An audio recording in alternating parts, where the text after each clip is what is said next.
Commander Elena Vasquez stood at the observation window of the reclaimer and looked out at the biggest junkyard she had ever seen.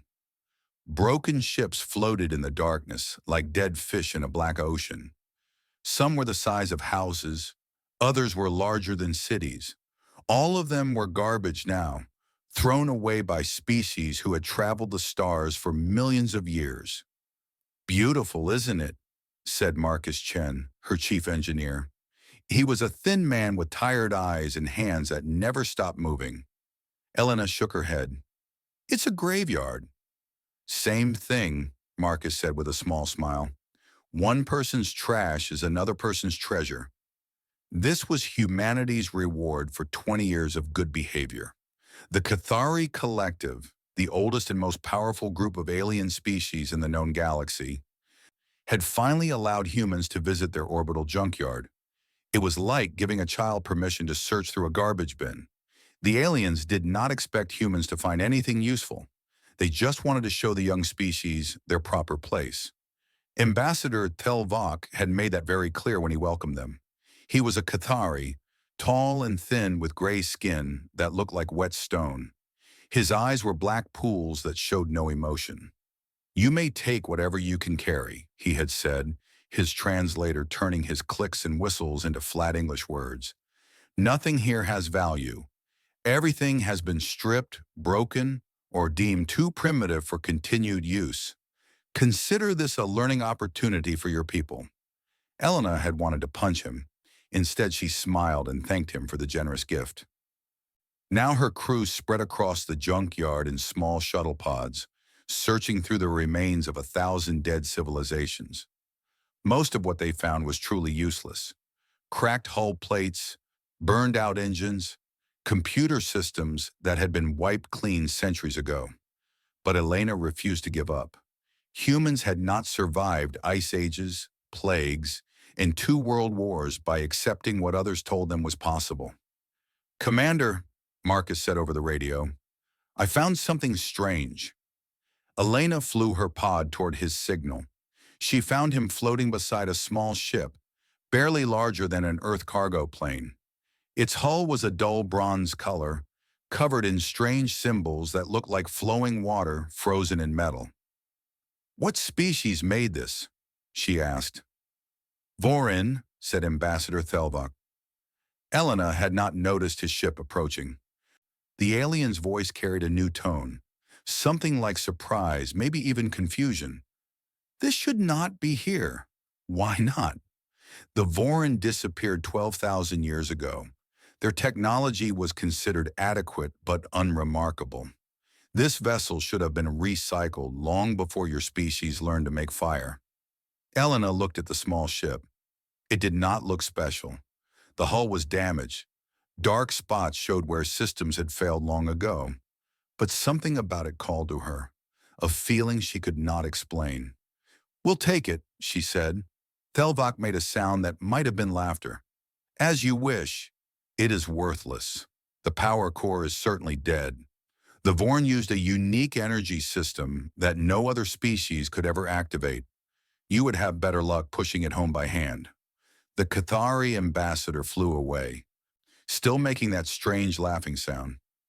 Marcus guided the dead ship into the reclaimer's cargo bay. Elena met him there, standing beneath the bronze hull as her team attached cables and scanning equipment. "The ambassador is right about the power core," Marcus said, reading from his tablet. "It's not empty. It's just sleeping, like it's waiting for something. Can you wake it up?" Marcus shrugged. "I can try connecting our equipment to its systems. Standard first contact protocol for unknown technology." He attached a simple cable from his tablet to a port on the ship's hull. For a moment, nothing happened. Then the ship began to glow. Blue light spread across the bronze surface like blood flowing through veins. The strange water symbols brightened and began to move, swimming across the hull in patterns that hurt Elena's eyes to follow. A deep hum filled the cargo bay, a sound she felt in her bones more than heard with her ears. A hologram appeared in the air before them. It showed a figure that might have been humanoid, made of the same flowing light as the symbols. It spoke in a language of music and mathematics, sounds that no human throat could make and no translator could understand. But somehow, Elena knew it was saying hello. "What did you do?" she whispered to Marcus.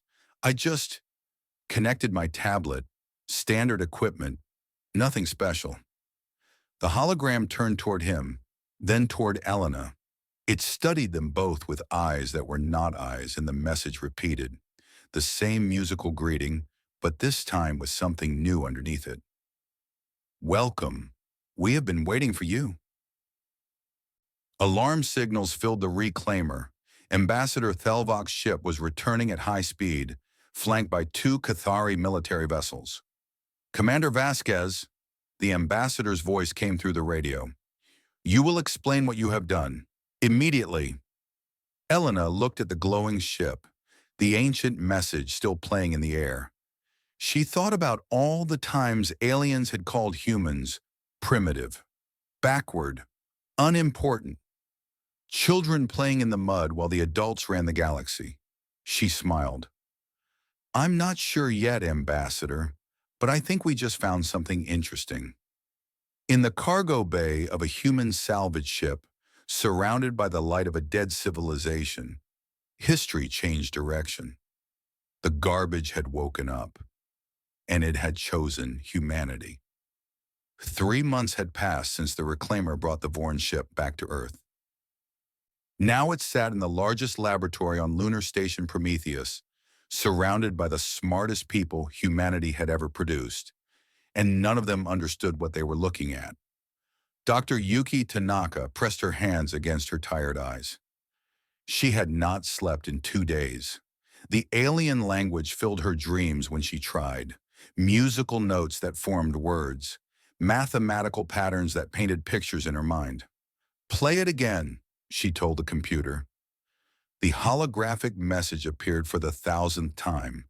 The glowing figure made of light, the sounds that were not quite sounds, the feeling of being watched by something very old and very patient. Yuki had spent her whole life studying languages, human languages, alien languages, the dead tongues of species that had gone silent before Earth existed. But this was different. This language was not meant to be spoken. It was meant to be felt. She closed her eyes and let the patterns wash over her. "You're trying too hard," said a voice behind her. Commander Elena Vasquez stood in the doorway, holding 2 cups of coffee. "You look like you're about to explode." "I might," Yuki admitted. She took the coffee gratefully. "This message is impossible. It's not just words, it's emotions, memories, ideas that don't fit into any structure I've ever seen. How do you translate a feeling? Maybe you don't translate it. Maybe you just feel it." Yuki stared at her. Sometimes the simplest ideas came from the most unexpected places. She walked back to the console and played the message again. But this time, she did not try to analyze it. She just listened. Let the sounds move through her like water through a net. Let the patterns form without forcing them into boxes. And suddenly she understood. "They didn't die," Yuki whispered. "The Vorin. They didn't go extinct. They left." "Left where?" "Somewhere else. Somewhere beyond physical space. They called it ascending, becoming something more than flesh and blood." Yuki's hands shook as she spoke. "But before they left, they made these ships, legacy vessels. They scattered them across the galaxy like seeds in a garden." "Waiting." Elena's eyes narrowed. "Waiting for what?" "For someone who could wake them up. Someone who met certain conditions." Yuki pulled up her translation notes, the pieces finally fitting together. "The ships only respond to specific types of minds, creative thinking under pressure, finding patterns where others see chaos, using broken things in new ways." "That sounds like humans," Elena said slowly. "That's because it is humans. The Vorin designed these ships for a species exactly like us. Problem solvers, survivors, people who refuse to give up when everything tells them they should." Yuki laughed. though she felt more like crying. We spent centuries thinking we were alone, thinking the universe forgot about us. But someone out there looked at the galaxy and said, one day humans will come, and they will need help. The news spread quickly. Within days, every human who could make the journey came to Lunar Station Prometheus. Scientists, engineers, soldiers, artists, anyone who wanted to see the ship that had chosen their species. Marcus Chen led the technical team. Once they understood the Voron design philosophy, everything changed. The alien technology was not advanced in the way the Cathari built things, with perfect systems too complicated for anyone else to copy. Voron technology was modular, flexible. It was meant to be taken apart, understood, and improved. It's like they built their ships out of building blocks, Marcus explained to Elena. Any piece can connect to any other piece. You can swap components, combine different systems, create entirely new machines, and it adapts to whoever is using it. Show me, Elena said. Marcus grabbed a broken human engine part from a shelf, a piece of junk from an old spacecraft. He connected it to a Voron power coupling. The blue light flowed into the human component. For a moment, nothing happened. Then the dead engine roared to life. It learns, Marcus said, his voice filled with wonder. It studies our technology and figures out how to work with it. We don't have to rebuild everything from scratch. We can merge Voron and human systems together. Word of humanity's discovery spread beyond Earth. The Cathari collective demanded explanations. Their scientists insisted it was impossible. Voron technology had never responded to any other species. Why would it wake up for primitive apes who had barely left their own solar system? Ambassador Thelvok delivered an official message to Earth. His tone was no longer amused. Now it carried something colder. Fear, perhaps, or anger. The Cathari collective views this development with concern. We request immediate access to the vessel for study. Failure to comply will be considered an act of aggression against galactic peace. The human governments held emergency meetings. Some wanted to negotiate. Others wanted to hide the ship somewhere safe. A few suggested giving it back. Elena watched the debates from her station on the moon. She thought about all the centuries humans had spent fighting each other over scraps of land and bits of gold. All the times they had almost destroyed themselves. All the times they had refused to quit. The Voron had seen something in humanity, something worth protecting, something worth investing in. She would not let that gift be taken away. Tell the ambassador, Elena said, that we appreciate his concern, but the ship stays with us. It chose humanity, and we choose to keep it. The transmission ended. In the silence that followed, Elena knew she had just changed everything. There would be no going back now. Somewhere in the depths of the Voron ship, new lights flickered on. Systems that had slept for 12,000 years began to wake. The vessel had found its new family. Now it would teach them everything they needed to know. The Cathari fleet arrived 6 months after Elena's refusal. 12 dreadnoughts, each one the size of a mountain, appeared at the edge of Earth's solar system. They hung in the darkness like metal gods, waiting to judge the insects below. High Marshal Vorkuth commanded the fleet from his flagship, the Eternal Silence. He was old even by Cathari standards, his gray skin wrinkled like ancient stone. He had crushed rebellions on 100 worlds. He had never lost. Begin broadcasting, he ordered. Let the humans see what they face. The message went out across every human communication channel. Television, radio, computer networks. Everyone on Earth, Mars, and the lunar colonies heard the same words. People of Earth, you have stolen property that belongs to the galactic community. You have one day to surrender the Voron vessel and its crew. If you refuse, we will take it by force. Your planet will not survive our displeasure. This is not a threat. It is a simple fact. We are old. You are young. Accept your place in the universe, and you may continue to exist. The message ended. Panic swept across the human worlds. On lunar station Prometheus, Elena gathered her crew. Marcus Chen looked like he had not slept in weeks. Yuki Tanaka was pale but steady.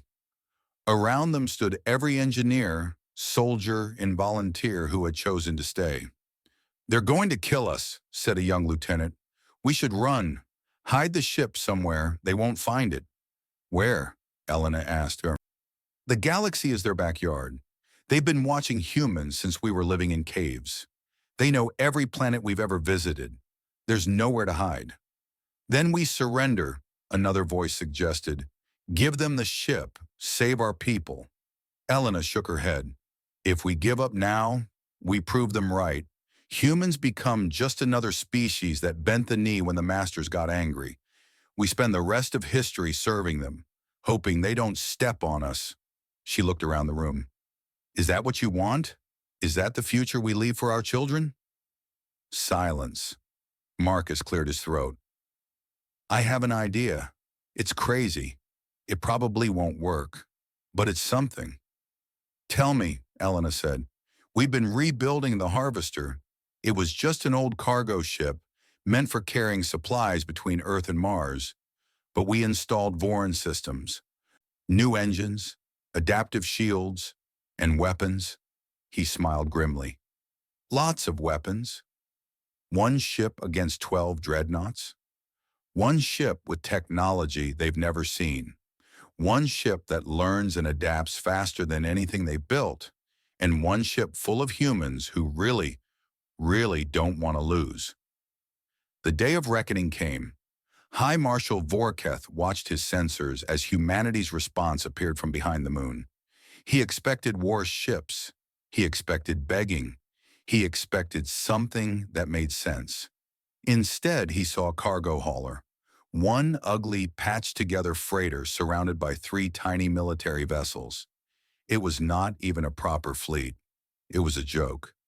"They mock us," said his second-in-command. "They are desperate," Vorketh replied. "Desperate creatures do foolish things. Destroy them quickly. I grow tired of this game." The 12 dreadnoughts moved forward, their weapons charged with the power of captured stars. Any one of them could have burned Earth to ash. The Harvester moved to meet them. What happened next would be studied for centuries. The human cargo ship did not fight like other ships. It did not follow patterns. It did not obey the rules of space combat that every species had used for millions of years. Its shields changed shape constantly, shifting to block weapons a moment before they fired. Its weapons reconfigured in mid-battle, turning from energy beams to physical missiles to something that looked like lightning made solid. It flew in ways that should have been impossible, stopping and starting and turning at angles that would have crushed any living crew. But the crew was not crushed, because the ship was learning, adapting, protecting the fragile humans inside while teaching itself new ways to fight. The battle lasted 11 minutes. 9 Cathari dreadnoughts fell. 2 retreated, their commanders screaming about demons and ghosts and weapons that should not exist. High Marshal Vorketh's flagship was the last to die. His final transmission was a single word in the Cathari language: impossible. The Harvester did not survive. Its hull broke apart as the last dreadnought exploded. But the small human military ships pulled survivors from the wreckage. Elena was among them, burned and broken but alive. The message to Earth was simple: we won. Across the galaxy, other species watched in shock. The humans had done something no one had done in recorded history. They had beaten the Cathari in open combat. They had taken garbage from a junkyard and used it to kill gods. On 100 worlds, beings who had always bowed to the elder species began to whisper. If the humans could fight back, maybe they could too. Ambassador Thelvok received word of the defeat in his private chambers. He sat alone in the darkness for a long time, thinking about the young species he had dismissed as children, thinking about the Voron ship he had called worthless, thinking about what it might mean if the humans were just getting started. Fear was not an emotion Cathari admitted to feeling, but in that moment, alone with his thoughts, Thelvok felt something very close to it. The universe had changed, and the humans were only beginning. The Hegemony Council met for the first time in 3,000 years. 20 species that had ruled the galaxy since before Earth's sun was born gathered in a chamber carved from a dead moon. They came to discuss one thing: the human problem. "They cheated," said Ambassador Thelvok. His voice echoed in the massive chamber. "The Voran technology was meant to be dormant forever. It should never have responded to such primitive creatures." "And yet it did," replied Elder Moltharix of the Venthian Collective. "She was the oldest being in the room, her body more machine than flesh after millions of years. The question is not how. The question is what we do now." Arguments filled the chamber. Some wanted war, others wanted negotiation. A few suggested ignoring the humans entirely, hoping they would destroy themselves as most young species did. But one voice cut through the noise. High Priest Zevnol of the Arkathi Consortium, keeper of the oldest records in the galaxy, spoke words that silenced everyone. "We should tell them the truth." "What truth?" Thelvok demanded. "About the cycle, about what the Voran really found, about why they left." The High Priest's many eyes glowed with ancient sorrow. "About what is coming." On Earth, Dr. Yuki Tanaka had reached the same conclusion through different means. She had spent months studying every piece of Voran data the ship contained: historical records, scientific research, personal messages from beings who had lived and loved and dreamed 12,000 years ago. And buried in all of it, she found a warning. The Voran didn't leave because they wanted to, she told Elena and Marcus in a secure room on Luna. They left because they were afraid. Afraid of what? Elena asked. She was still recovering from her injuries, her body wrapped in healing patches that glowed faintly in the dim light. Something at the edge of the galaxy, something that comes every 2.3 million years, like clockwork. Yuki pulled up charts and graphs that made no sense to anyone but her. Every species that has studied galactic history finds the same pattern. Mass extinctions, entire civilizations disappearing overnight, worlds burned to bare rock, and then nothing. The cycle repeats. A natural disaster? No. The Voran believed it was something intelligent, something so old and so different that it doesn't even recognize other life forms as alive. It just cleans, like wiping bacteria off a table.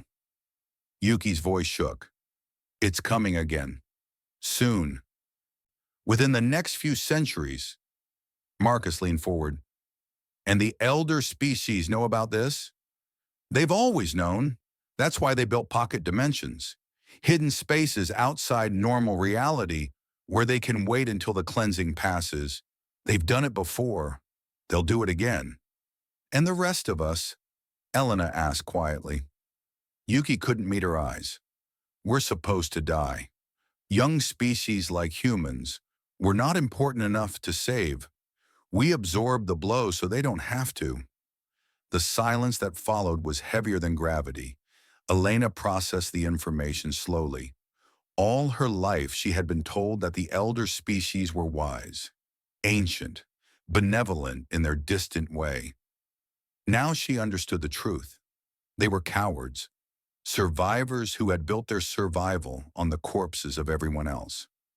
The Voran ships, she said finally, they were never gifts. No, Yuki agreed. They were a chance. The Voran couldn't stop what was coming, but they could give someone else the tools to try. They scattered their legacy vessels across the galaxy, hoping that one species would find them in time. One species with the creativity and determination to fight back. Why us? Why not give the ships to everyone? Because most species would do what the Cathari did. Dismiss the ships as garbage, throw them away. It takes a certain kind of mind to look at broken things and see possibilities. Yuki smiled sadly. Humans are very good at making something from nothing. The Vorin knew that. They were counting on it. 3 weeks later, Elena stood before the Hegemony Council. She walked into their ancient chamber alone, a single human facing the rulers of a million worlds. They expected her to beg, to demand, to threaten with her new weapons. Instead, she showed them the truth, the data Yuki had found, the pattern of extinctions, the approaching darkness, and the Vorin message, translated at last into words every species could understand. We are leaving now. We cannot stop what comes, but we have planted seeds. Someday, if fortune smiles, a young species will find them. They will be afraid. They will be alone. But they will fight, because that is what survivors do. We believe in them, even though we have never met them. We hope you will believe too. Remember us. Remember what we tried to give you. And when the darkness comes, stand together. It is the only way. Elena looked at the assembled leaders of the galaxy, beings who had lived for millions of years. Beings who had planned to hide while humanity burned. The darkness is coming, she said. You can run and hide like you always have. Or you can help us build something new, something that fights back. She paused. The Vorin believed in us. They believed in all of us. Don't you think it's time we proved them right?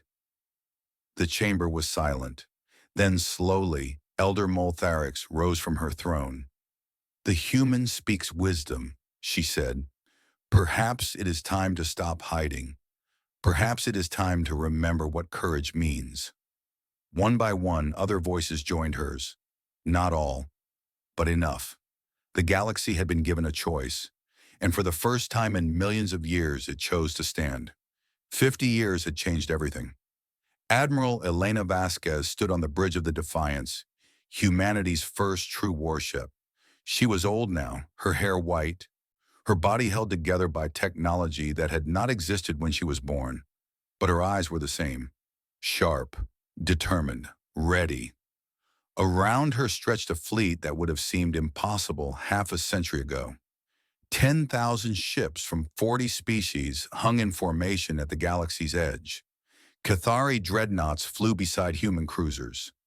Venthian carriers protected Arcathi scout vessels. Species that had fought each other for millions of years now stood shoulder to shoulder, facing the darkness together. It's beautiful, said Marcus Chen. He was old too, his hands shaking, but his mind still sharp. He had designed half the ships in the fleet. His legacy flew through the stars. It's necessary, Elena replied, but she smiled as she said it. The years since her speech to the Hegemony Council had been hard. Building trust between species took time. Building ships took longer. There were arguments and setbacks and moments when it seemed like the whole alliance would fall apart. But humans were good at holding things together with determination and hope. They had learned that skill from centuries of nearly destroying themselves. Now they used it to unite a galaxy. Yuki Tanaka had not lived to see this day. She died 10 years ago, still working on translations of Vorin records. But her research lived on. Every ship in the fleet carried a piece of her work, her understanding of the ancient species that had given them a chance. Admiral, said a young officer, sensors are detecting movement at the designated coordinates. Elena nodded. The darkness was coming. Right on schedule. It emerged from between the stars like a wound opening in space. Geometries that made no sense. Shapes that hurt to look at. A presence so old and so vast that human minds could barely process what they were seeing. The ancient enemy. The cleaner of galaxies. The thing that had driven the Vorin to flee their own bodies rather than face it. For a long moment, the entire fleet was silent. Fear crept through hearts of every species. This was what they had spent 50 years preparing for. Now that it was here, it seemed impossible that anything could stand against it. Then Elena spoke. All ships, this is Admiral Vasquez. 50 years ago, We found a broken ship in a junkyard.